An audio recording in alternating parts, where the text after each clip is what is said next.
શું વાત થઈ? મારી એસીએફ જોડે વાત થઈ. જ્યારે આગેવાનો આવે છે, વિરોધ પક્ષના નેતા આવે છે, અમે અત્યારે વર્તમાન ધારાસભ્ય છીએ, માજી ધારાસભ્ય છે, જિલ્લાના આગેવાનો જ્યારે આવે છે ત્યારે અહીં કોઈક ને કોઈક જંગલ ખાતાના કર્મચારીઓ આવવું જોઈએ અને અમારા જેવા જવાબદાર વ્યક્તિને બ્રીફ કરવું જોઈએ કે આ ઘટના કઈ રીતે બની અને કઈ રીતે થઈ.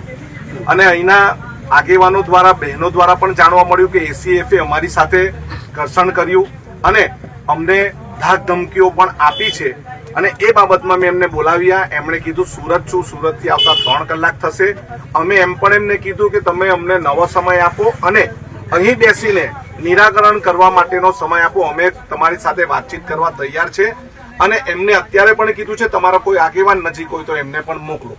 મતલબ આ સાગબારાના લોકોની સાથે, આદિવાસી સમાજના લોકોની સાથે, આસમાની ખેતી કરતા ખેડૂતોની સાથે અન્યાય થઈ રહ્યો એવું લાગે છે. માત્ર ને માત્ર રાજકીય કાવાદાવા, રાજકીય સ્ટન્ટ માટે અને પોતાની વોટ બેંક સાચવવા માટે અહીંના ખેડૂતોને હેરાન પરેશાન ભારતીય જનતા પાર્ટી કરે છે એવું લાગી રહ્યું છે. ભારતીય જનતા પાર્ટીના જે 2 નેતાઓ છે એ નાટક કરી રહ્યા છે.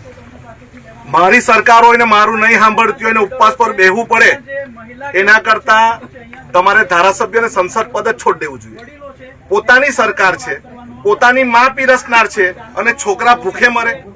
એટલે દર્શનાબેન અને મનસુખભાઈ તો રાજકારણ જ છોડી દેવું જોઈએ.